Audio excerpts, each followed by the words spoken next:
Hey guys, it's Aloma with Aloma's Antiques.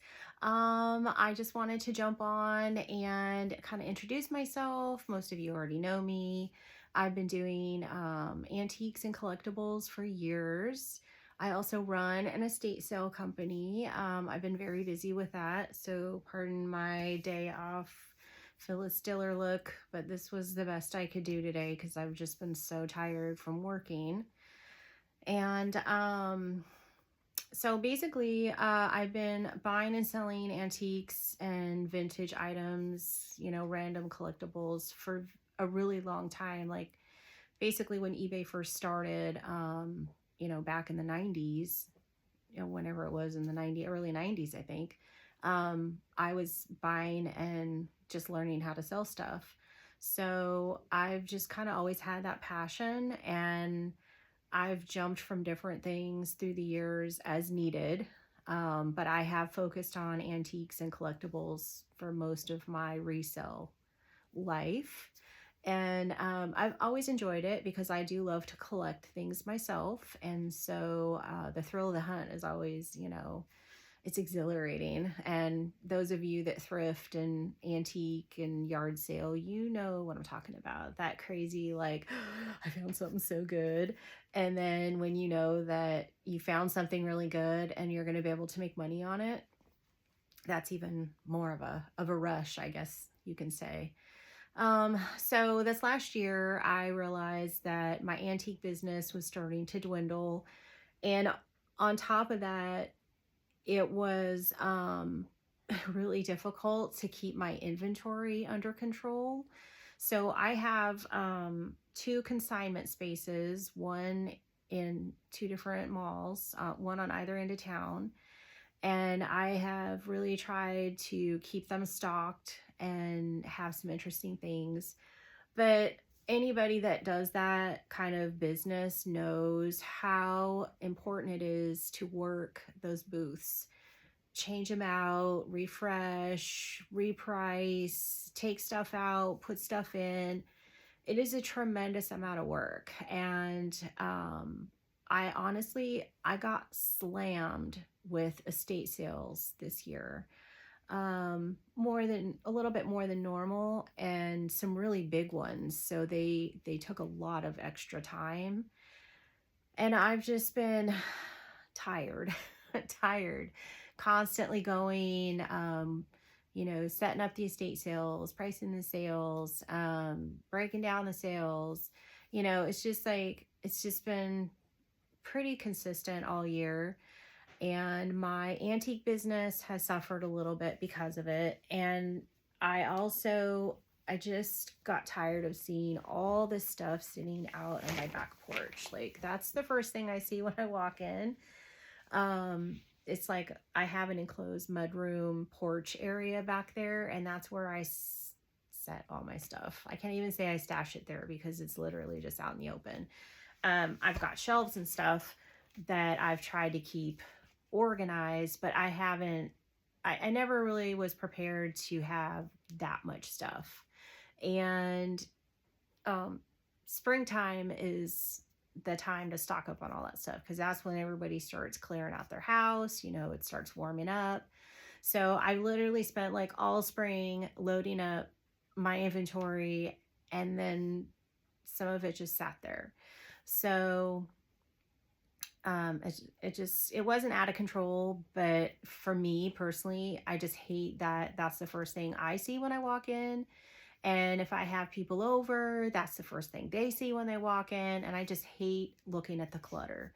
So, because the business has slowed down a little bit and because my crap is out of control, I, I don't know. I ran into some reel or something on Facebook or Instagram or wherever I was. And it was this gal talking about her Poshmark store, and all the stuff that she was selling. So I went down the rabbit hole and I started following her and a couple other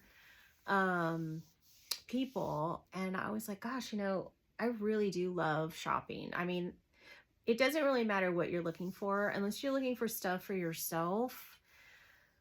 I get I get that rush whenever I find a good deal. It doesn't matter what it is. It could be modern, primitive, antique, not antique. It doesn't even matter. I think that when you are truly like that, when you love picking or thrifting or whatever, when you love it that much, it doesn't matter what it is. So, um, I went to the thrift store and I bought a bunch of clothes like that week. I was like, okay, I'm sold. I need to try this.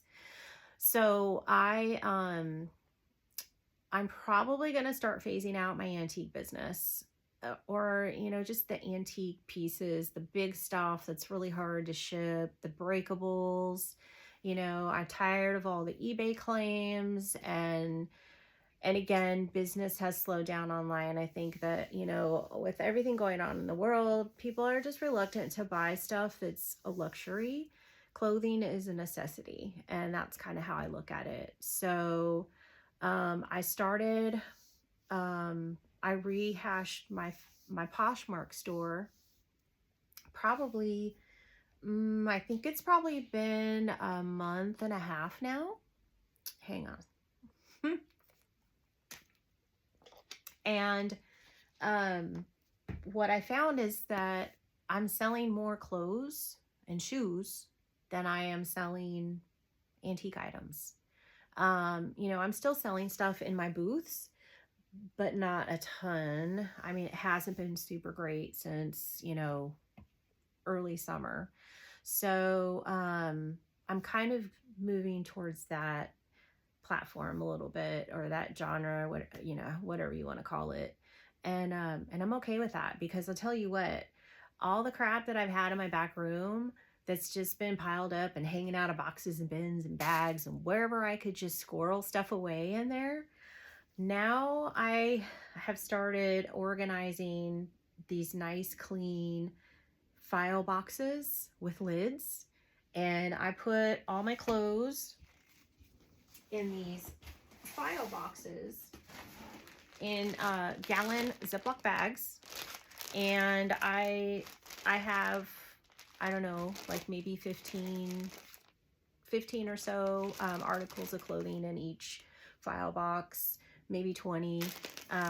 Probably not that many, because I do right now, like, all the bulky stuff is what I'm buying now, sweaters and jackets and stuff. But the point is, it looks so much nicer, and I don't have to look at that shit hanging out all over the place. So I'm kind of excited, because I feel like I can better manage the inventory. I actually found a free spreadsheet that this gal had recommended, and it gives you everything you need to know from start to finish. Like, you put in when you buy your item. Plus, this is going to keep me a little more accountable. Like, I have for the last couple years, this is what I've done for my inventory. I literally write everything down in these books, but I hardly write anything in here. Like, I would just write the date, where I bought it, and a very vague description, and how much I paid for it. And then I never go back and, like, I was for a while marking everything that sold, but I never kept track of, like, what my profit was on any of it. And I know that's terrible to say that I've been that disorganized, because I've been doing this for so long. But the truth of the matter is, I got lazy and I didn't even record everything. I would, if I had like a huge haul of stuff, then I would sit down and write it down. Sometimes I just bring home like a couple of things and be like, I'm not going to write them down. I'm probably just going to keep that stuff anyway. But then later down the road, when I was trying to sell it, I couldn't remember how much I paid for it. So this spreadsheet that I found has been a lifesaver, because, once you take the tags off of these clothes, you don't know how much you paid for it. I mean, I literally have, I don't know, probably 100 items already. And, it's hard to remember what you paid for that stuff. So anyway, the spreadsheet is going to help. And it tells me how much I made every month, what my profit is after shipping and fees and everything else. And it's going to really kind of keep me grounded a little bit better. So there's several reasons why I feel like, you know, coming out of the antique world is going to be good for me. Um, and so I'm going to start posting videos on YouTube to show you guys the stuff that I'm bringing home because, um, you know, I just think that it's great to show people like this is what's out there. And it's still a lot of people that don't think you can find anything good at a thrift store or even the Goodwill. Um, but what I know is that 2 days a week, the Goodwill has a certain color and it's 75% off. And let me tell you something. Some of those deals are you're paying like $1.18 for a shirt that you might sell for $20. Even if you only sold it for, 15 or 12 or whatever, the fees aren't that high on, those, especially like Mercari doesn't have any fees. And so, if I sell a shirt for $10, I make $10 on it minus whatever I paid for it. And some of those things I get it at another thrift store for $1. So I made $9. But if I sell 10 of those, it adds up. So that's kind of where I'm at. I feel like I need to get my life back because part of me wants to go and do things, but then I feel guilty because I have all this work that I need to do. I have all this stuff in the back room that I need to clean up. I've got this that I need to put in my booth. I've got this that I need to put in my book, so it's just been like one of those things. I don't plan on spending that much time on it next year. I'm going to work on my Poshmark stuff. I did download another program that makes it easier to cross list. Now, I'm not sold on it because it's kind of expensive. It's like $45 a month. Not really sure if it's saving me that much time because I'm not doing massive amounts of uploads. I did pay for it for this month just to try it out, and I might cancel it. There is another program that's also part of that same company that is an automated tool for Poshmark, specifically for Poshmark. Now that I think has been worth it, and it's only $23.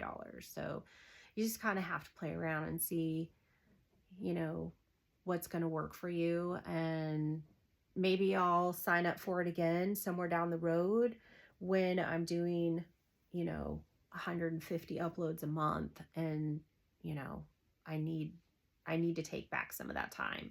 But right now I'm probably uploading just a couple things a day, and I just don't think it's really worth paying the extra. So but anyway, so that's kind of what I've been doing. That's what I've been up to. I still have a lot of stuff that I need to sell and put on eBay and Etsy. Now I'm not putting clothes on Etsy. I'm not even sure that I could put clothes on Etsy if I couldn't prove, that it's vintage. So in order to avoid any confusion or any trademark issues or whatever they have going on over there with their stuff, I am doing Poshmark, eBay, Mercari, and I just reactivated my Depop account. It was inactive for like 3 or 4 years. For whatever reason, they booted me out of my account because it got hacked, and I was never able to get back into it and like do anything with it. And I kept messaging them, and they finally said that my account was suspended. So I just decided to go ahead and see if I could reactivate it. And after like 2 weeks of waiting, they finally sent me a message and said, oh, by the way, you can sell on our app again. You just have to make sure you stick to the rules. And that was pretty much it. So I haven't had any sales there yet, but I've only been on there for about a week. I would say that most of my sales have been Poshmark and Mercari, believe it or not. I kind of quit posting stuff on Mercari because, like my antique stuff, because I just wasn't getting any sales. Like I hardly sold anything on there for the entire year last year. And you know, it is extra work to cross post, cross list, or whatever. And I just didn't want to deal with it anymore. So I quit putting things on there, and I was going to phase everything out. So if I had something cross listed, I was just deleting it and not adding anything else. But now I've built my store up again, and I've actually sold quite a few things on there. And since they don't have seller fees, I have nothing to lose. So it's kind of nice. But yeah, so that's what I'm doing. And I'm going to come back with another video and show you guys what I got today. And I'll tell you a funny story, which I didn't think was very funny. But I just hope, you know, you guys follow along. If you've got any feedback for me, I'd appreciate it. If you have any questions about like how to get started selling, if you're thinking about it, you know, the best advice I've ever heard about getting started is this. Look for stuff to sell that you already have in your home. Don't go out and buy a bunch of stuff, because it does take a little bit of time to build the customer base, to understand like what people might be interested in buying, you know, what your profit margin should be. So just take your time, go through your closet, put some stuff on Poshmark, take good pictures, and make sure that you put really good descriptions in the title and in the description, in the body, because those things will all pop up in a search. So don't just put, you know, gray sweatshirt, never worn, size M, and then that's it. Like, they want to know, is it cotton? Is it wool? Is it a man's? Is it a woman's? Is it long sleeved? Is it short sleeved? This has got like those cool padded elbows, you know. So you just want to put as much information in those areas as possible so that people can find your stuff. And I think that's key. That's definitely key. So, but anyway, so yeah, if you guys have any questions, let me know. Drop a comment below, send me a message. You can find me on Facebook, Instagram, TikTok. And then of course, you know, on all the selling platforms, I'm pretty much everywhere, and I'm Aloma's Antiques on everything except for Depop. It is under my name, and I'm not sure if I'm going to be able to change that at any point, because I think they want you to have a person's name and not a business name. So that is under Aloma Devu. Everything else you can find Aloma's Antiques. And I think that's about it, guys. So thanks for checking in and watching, and let me know if you have any good feedback or any constructive feedback, anything else that I might be able to hit on to help you guys out, because I really feel like this is probably where it's at for a while, with the clothes and things that are more necessary versus, you know, fun stuff and things that, you know, aren't practical. A lot of people are moving away from that right now. So, all right, guys. Well, take care. Have a great day. Thanks again. I'll see you next time.